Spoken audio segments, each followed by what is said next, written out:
Não só do corpo físico, mas daquele corpo no sentido de unidade. Por que que ele trata desse assunto? O versículo que a gente vai comentar é: ora, vós sois o corpo do Cristo e seus membros em particular. E ele está escrevendo essa carta, com esse dizer, para a igreja de Corinto, que é uma cidade que ficava na Grécia. E para a gente entender a profundidade dessa fala dele, a gente tem que entender o porquê ele escreveu, o que estava acontecendo na igreja naquela época. Bom, a igreja, ela estava ali nascendo em muitos locais, em Corinto era um deles, né? Paulo havia feito a viagem, havia ido até a cidade de Corinto, fundado a igreja, e foi para outros destinos continuar a sua missão de espalhar o evangelho.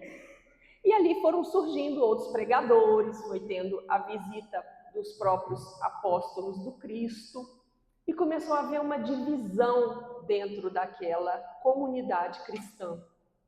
Uns seguiam o que dizia o pregador Apolo, que era um cristão também, que tinha um verbo muito envolvente, e as pessoas começaram a seguir a pessoa e não o Cristo. Então ele dizia, uns são de Apolo, outros são de Pedro, o apóstolo, que também enviava suas cartas e fazia suas pregações. Outros diziam, sou de Paulo, outros diziam, sou de Cristo. Então, ele percebeu que dentro da igreja que ele havia fundado, estava tendo essa divisão.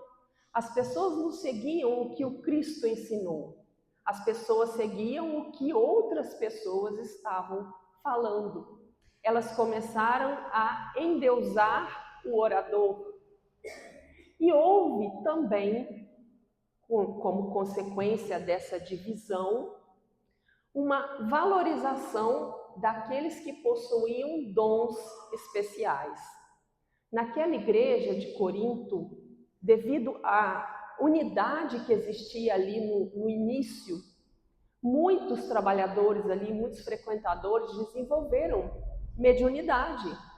E eles, Paulo chamava de dons, né? O dom da fala, o dom da cura, uma diversidade de tipos de mediunidade. E aquilo também começou a ser motivo de desavença entre a comunidade, porque davam mais importância para aquele que tinha um dom que eles julgavam ser o mais importante, o mais imponente. É como se nós chegássemos hoje para a gente ver a atualidade desse texto. Se nós chegássemos na casa espírita e nós valorizássemos somente aquele que tem uma mediunidade ostensiva e os outros trabalhadores nós deixássemos de lado. É como se a gente valorizasse somente o orador e os outros trabalhadores, os evangelizadores, aquele que trabalha na biblioteca, o que trabalha na cozinha, o que trabalha na limpeza, tivessem menos valor do que o médium, o orador. Então, para a gente ver a atualidade desse assunto, porque em alguns locais isso acontece. Pessoas começam a seguir pessoas, ao invés de seguir o Cristo. Ao invés de buscar os seus ensinamentos, buscam a interpretação, a visão ainda limitada de alguém que traz o Evangelho. Porque a gente que traz o Evangelho, nós temos as nossas limitações. Nós não estamos aqui para sermos seguidos por vocês. Nenhum orador, por mais brilhante que seja, substitui aquele que é o Cristo. Tanto que a gente conhece a fala, nenhum discípulo é maior que o mestre. Nenhum de nós somos maior do que Jesus. Então a gente precisa ter essa noção da importância de cada um. E é isso que Paulo vai trabalhar, é isso que Emmanuel traz como comentário na noite de hoje. Ele vai fazer com que cada um de nós se pergunte: qual é o meu papel? Em que eu posso contribuir? Por que eu estou inserido nessa família, nessa comunidade, nesse centro espírita? Qual o meu papel em cada um desses ambientes que eu frequento? Então ele começa fazendo essa comparação de cada um como sendo o corpo. E Cristo, cada um sendo um membro, e Cristo é o corpo.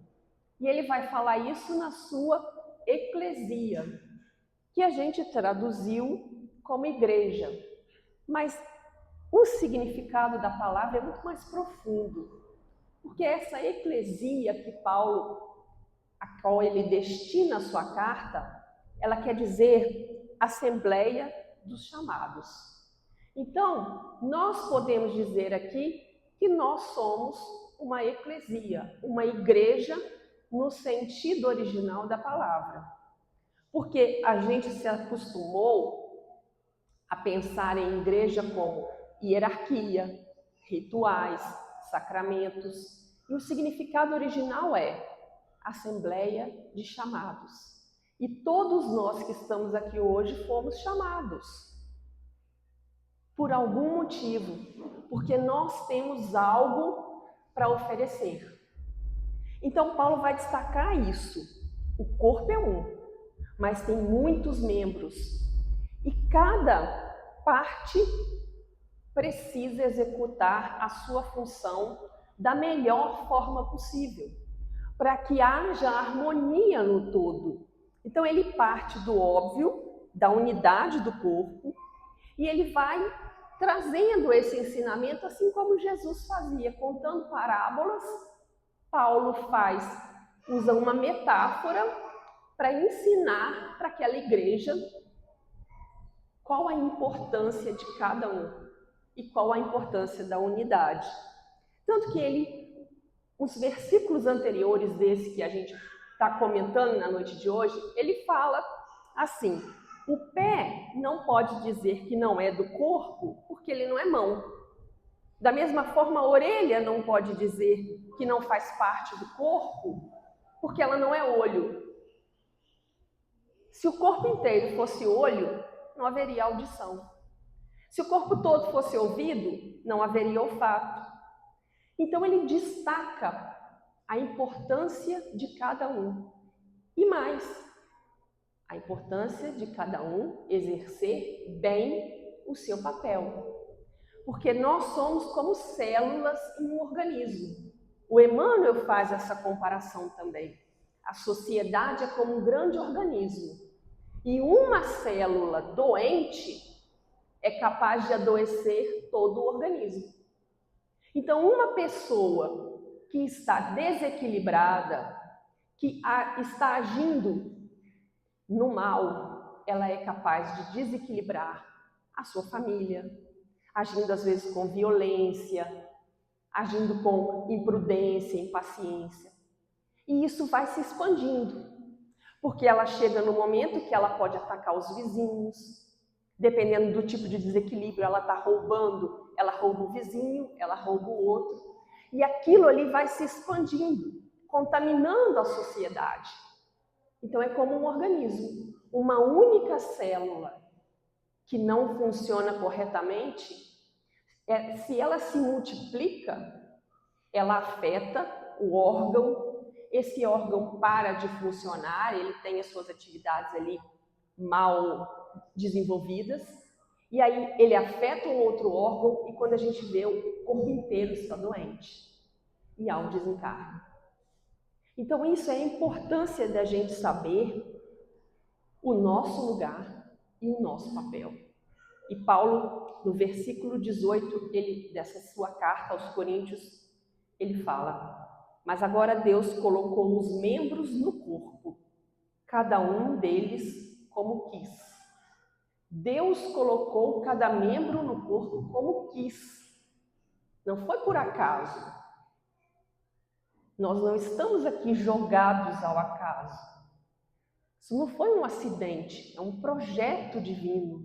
Existe um porquê. Ninguém reencarna sem um porquê, sem um propósito. O próprio Cristo fala por que ele reencarnou. Qual que era o propósito dele? Eu vim para que tenham vida e a tenham em abundância. Qual que era o propósito dele? Fazer com que a gente chegasse a ter a vida. Não essa vida material, pequena, restrita, limitada que a gente tem, mas a vida eterna, a vida do Espírito puro. Então, o propósito dele, ele sabia com clareza. Agora, e o nosso propósito? A gente sabe que a gente reencarna para evoluir. Mas e o que mais? E é esse mais que a gente precisa refletir, descobrir e colocar em prática. Então, cada um foi colocado no lugar que lhe cabe, com a capacidade que lhe é própria, para desempenhar um papel, uma função. Ah, mas e se eu não desempenhar? Ah, a gente sempre fala, e se Kardec? Né? E se? Tinha outra pessoa para substituir? Tinha outra pessoa para substituir. Da mesma forma que se um órgão nosso adoece, para de funcionar, às vezes nós temos a possibilidade de fazer um transplante. Mas isso é o ideal? Isso é o que a gente quer? Deixar de cumprir a nossa função e precisar que outro venha e assuma o nosso lugar? Será que é fácil receber um transplante? Será que é indolor? Será que não tem riscos envolvidos? Tem muitos. Um risco de rejeição, uma infecção. E quando a gente deixa de cumprir o nosso papel e precisa que venha um outro desempenhar aquilo que nós não fizemos? Esse outro veio com a sua missão também. E ele acaba assumindo a nossa. Então algo não vai sair de acordo com aquilo que foi planejado, com aquilo que era o melhor. Mas o mais triste é que nós vamos ter perdido a nossa oportunidade. Porque no final das contas o trabalho vai ser feito. E ninguém realmente é insubstituível. Mas a oportunidade perdida, ela dói. Quando a gente chega no mundo espiritual de volta e a gente tem essa consciência que nós falhamos, a nossa consciência nos cobra. Não é Deus, não é ninguém. Mas a nossa própria consciência vai nos cobrar. Então, o que a gente vai começando a entender com essa epístola de Paulo, com os comentários que Emmanuel vai trazer? Que nós, às vezes, nos perguntamos, como eu posso contribuir? Eu não tenho uma mediunidade ostensiva, eu não tenho dom da oratória. O que eu vou fazer aqui na casa espírita? Qual seria o meu papel? Qual a sua habilidade? Porque a gente precisa de alguém que goste de leitura, que possa estar na biblioteca. A gente precisa de alguém que goste de se comunicar para estar no bazar, que goste de vendas, que goste de pessoas. A gente precisa de alguém que goste de crianças, que goste de contar histórias, cantar músicas, para estar na evangelização. Isso são os trabalhos que nós já temos implantados aqui na casa. Mas às vezes você tem uma habilidade especial, mas que não se encaixa aqui em nenhum dos trabalhos. Então, por que não propor um trabalho? Vamos fazer um grupo de estudos sobre tal assunto. Vamos fazer um grupo de acolhimento aos enlutados. Traga a sua ideia. Porque quando Paulo fala que Deus colocou cada um como ele quis, é porque ele espera que a gente desenvolva o nosso potencial, aquilo que a gente trouxe, que a gente traz dentro da gente. Então a gente não está ao acaso jogado aqui. A gente tem, sim, um dom especial. Assim como a nossa digital é única, nós somos únicos. E a Casa Espírita espera isso de você, a sua colaboração para o seu crescimento, para a sua evolução. Da mesma forma que a gente não faz nada sozinho, a gente não faz um bolo com um ingrediente só. A gente não constrói uma casa com uma ferramenta ou com um material apenas. A gente precisa de vários, a gente precisa de cimento, de tijolo, de areia, de ferragem, cada um exercendo o seu papel. Cada um com humildade oferecendo a contribuição daquilo que ele é capaz de contribuir. E às vezes a gente tem essa tendência de olhar para aquilo que nós não temos. Primeiro você fala, eu não tenho o dom da palavra, eu não tenho mediunidade ostensiva, então eu não posso contribuir com nada. Vamos inverter o ponto de vista. O que eu tenho, não o que eu não tenho. O que eu posso, não o que eu não posso. Então, assim é e vai ser construída a Igreja do Cristo, a Igreja de verdade. A Igreja no sentido de a Assembleia daqueles que foram chamados. Por quê? Porque a gente não pode deixar que a divisão se estabeleça dentro da casa espírita, dentro de qualquer lugar que nós estejamos atuando. Então, para que não haja essa divisão, cada um precisa assumir o seu papel e olhar o outro com a importância que o outro tem. Dentro da divisão de dons de cada um, das habilidades de cada um. De maneira que, olha o que Paulo traz. Se um membro padece, todos os membros padecem com ele. Mas se um membro é honrado, todos os membros se regozijam com ele. Esse deve ser nosso espírito. Se um sofre, todos compartilhem daquele sofrimento para atenuar aquela dor. Se um está feliz, é motivo de felicidade para todos nós. E aí a gente tem alguns pequenos comentários sobre esse versículo. Esse versículo ele é tão importante quando Paulo fala: vós sois membros do corpo do Cristo. É tão importante que ele foi comentado pelo menos 4 vezes pelo Emmanuel, em 4 livros diferentes. Em cada livro ele traz uma perspectiva.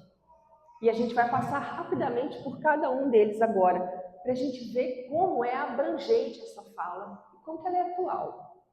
Então, no livro Bênção de Paz, Emmanuel comenta esse mesmo versículo. E ele diz assim: jamais escorarmos-nos na ideia de imperfeição pessoal para demitir-nos do trabalho a fazer. Ou seja, nunca se dizer incompetente, incapaz, para se desculpar daquilo que você não quer fazer. Porque a gente sabe que quando o serviço bate na nossa porta, o convite bate, mesmo que a gente não se sinta 100% preparado, a gente aceita o convite e se prepara. Porque, já que a gente está falando de corpo, vamos pensar no corpo de um recém-nascido. O corpo de um recém-nascido vem despreparado. Ele precisa aprender a controlar as suas necessidades fisiológicas. Ele precisa aprender a controlar a sua coordenação motora, aprender a falar, a se comunicar, a se equilibrar para ficar em pé e caminhar. Então ele não está pronto. Mas se logo de cara um recém-nascido fala: eu não sou capaz disso, eu não vou fazer nada, então eu vou ficar aqui só olhando para o teto, vai ser o que dele? O corpo dele precisa aprender, precisa se desenvolver. E a única coisa que ele precisa para isso é querer, é estar disposto. E aí, aos poucos, ele vai aprendendo a ter esse controle, esse domínio. E com a gente é a mesma coisa. Você não entra numa tarefa e sai se desempenhando aí com 100%. É muito difícil. Você entra, às vezes, encontra dificuldades, empecilhos, obstáculos. Tanto obstáculos familiares, obstáculos materiais, obstáculos no trabalho para chegar no horário, quanto obstáculos mesmo de não estar se sentindo ainda 100% preparado. Mas aí o que você faz? Você desiste? Não. Olha o recém-nascido, os desafios que ele precisa enfrentar para chegar ao controle do seu corpo físico. A gente vai enfrentar os mesmos desafios para que a gente possa oferecer o nosso corpo com 100% de qualidade na tarefa que a gente se propôs a desempenhar.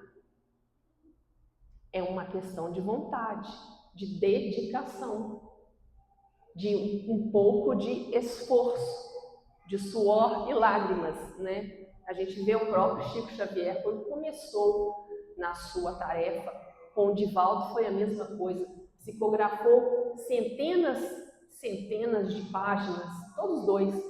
Chegou num determinado momento, o que a gente faz com isso? Ataca fogo, isso foi só um treino.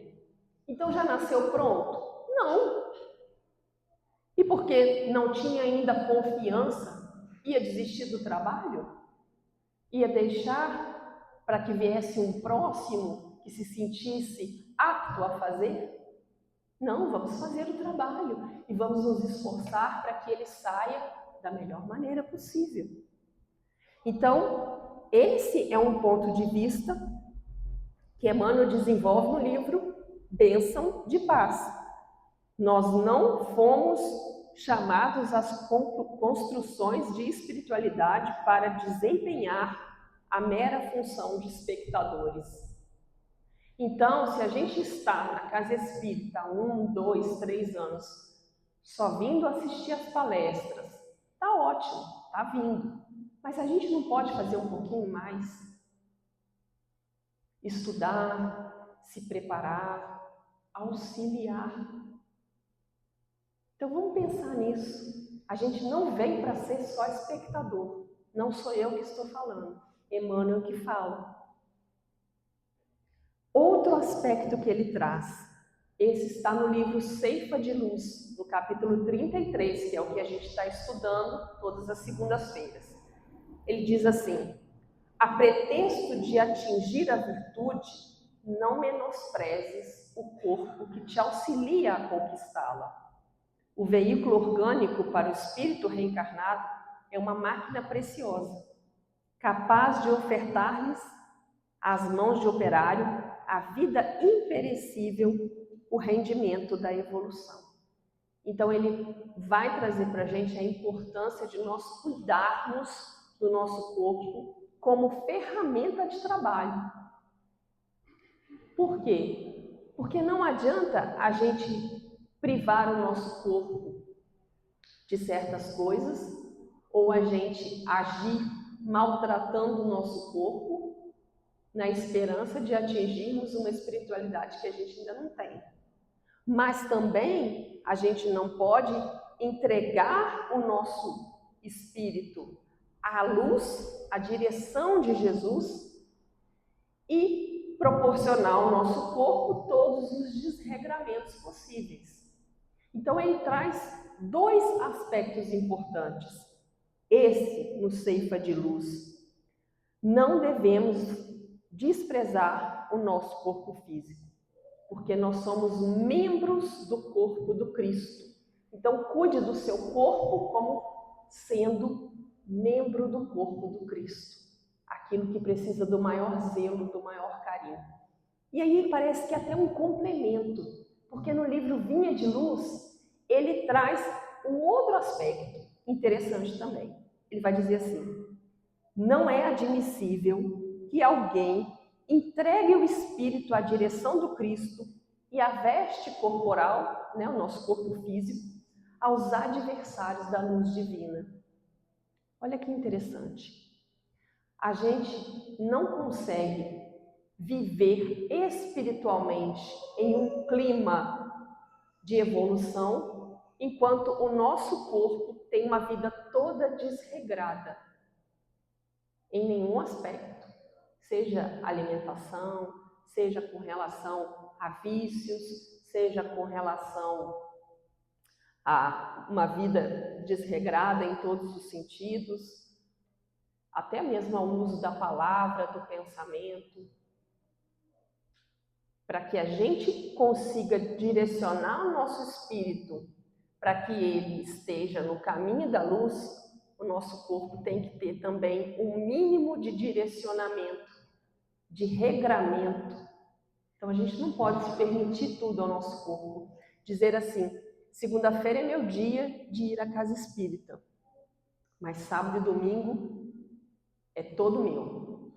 Então eu vou fazer todas as extravagâncias que eu estiver com vontade. Chega na segunda-feira, tomo um passe, tá beleza, estou com Jesus, só o Espírito Superior está me acompanhando. Não é assim que funciona. E é isso que ele está chamando a atenção lá no livro Vinha de Luz, quando ele comenta esse versículo. Aí no Ceifa de Luz, ele dá um outro aspecto. Aí ele vai pedir para a gente preservar o nosso corpo.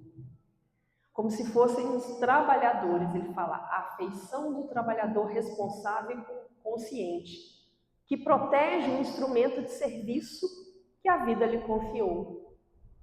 Olha que bonito. Nós temos no corpo físico o nosso instrumento de serviço. E ao mesmo tempo somos instrumentos do Cristo.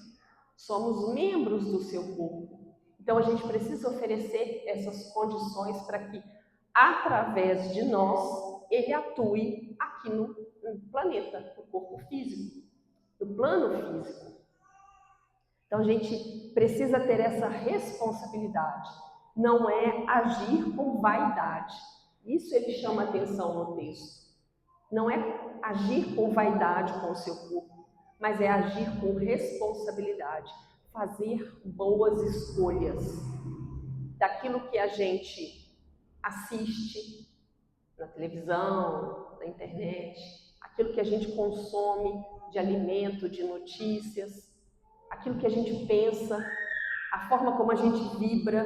Então, tudo é agir com responsabilidade. E aí ele vem fechar para a gente o ponto central dessa reflexão. Aquilo que a gente precisa aprender a fazer.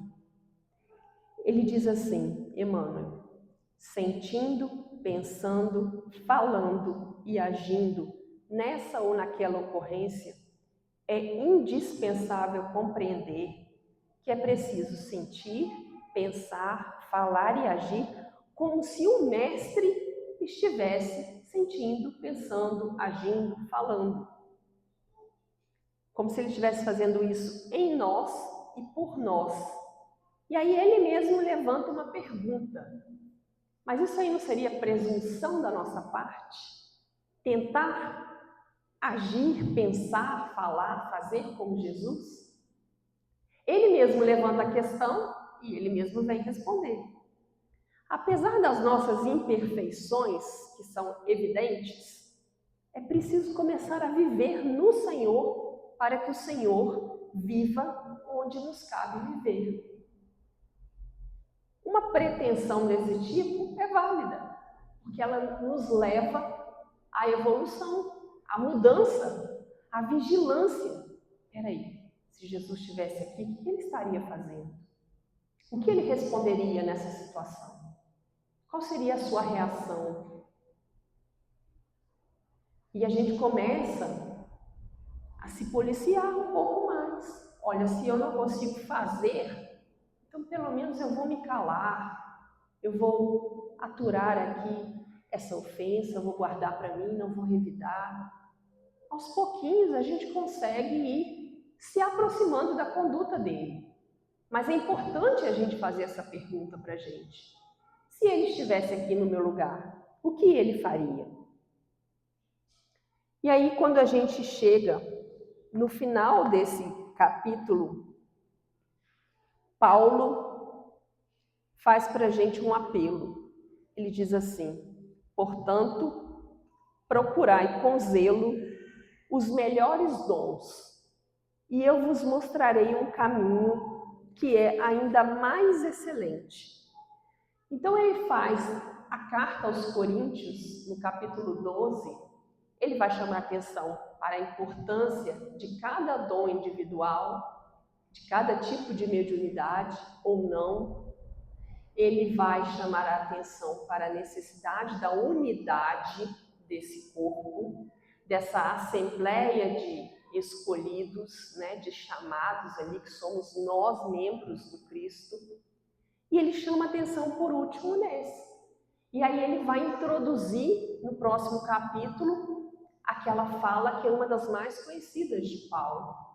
Ainda que eu falasse a língua dos homens, dos anjos, sem amor, sem a caridade, sem o ágape, que é o amor mais sublime, de nada adiantaria. Então ele faz essa introdução toda para que a gente possa refletir na necessidade da unidade do trabalho em conjunto.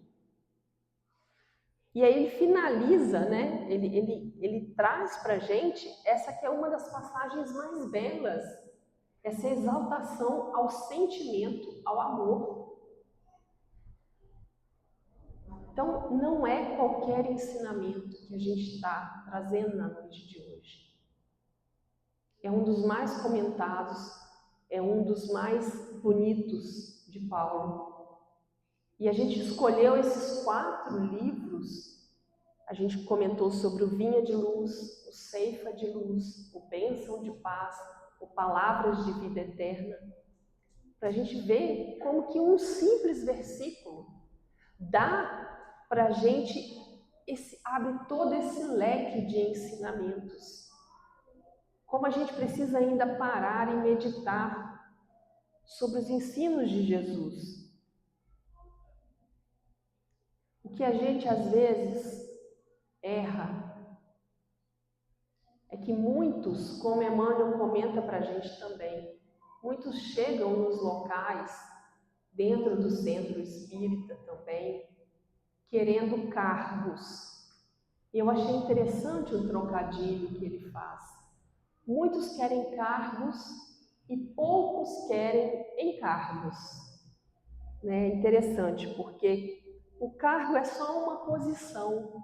A gente precisa, como instituição, ter um presidente, ter um tesoureiro, ter conselheiros, a gente precisa das assembleias, a gente precisa estar com a parte burocrática resolvida. Mas isso não significa que aquele que está no cargo é aquele que é o mais importante, o mais evoluído, é o que tem que mandar em tudo. Não é isso. A gente tem que buscar o encargo. E a gente vê que no mundo espiritual já é dessa forma. Aquele que mais trabalha e que mais ama, que tem mais sabedoria, é o que governa. E é assim, é isso que a gente precisa buscar. Tanto aqui, quanto na nossa casa, no nosso meio familiar, é trazer para a gente as responsabilidades que são nossas e deixar e ajudar o outro membro a executar aquelas tarefas que lhe são próprias. Sem inversão de papéis, sem delegar aquilo que compete a cada um de nós fazer, mas funcionando de forma harmônica, de forma integrada. E aí, para a gente finalizar, eu queria só trazer uma reflexão, porque para que a gente entenda isso, a gente precisa de 4 virtudes que a gente precisa aprender e desenvolver. São elas: humildade, para aceitar o nosso lugar, seja ele de destaque ou não. Coragem, para exercer o nosso dom e não deixá-lo guardado na gaveta. Generosidade, para honrar os outros membros. Generosidade para honrar os nossos membros, os outros membros, aqueles que estão conosco na tarefa. E sabedoria, para cuidar do nosso templo, do templo que nos foi confiado para exercer o trabalho. Então, humildade, coragem, generosidade e sabedoria. Que Jesus possa nos auxiliar a encontrarmos cada uma delas, porque nós somos parte do corpo do Cristo e a nossa tarefa está à nossa espera. Uma boa noite a todos.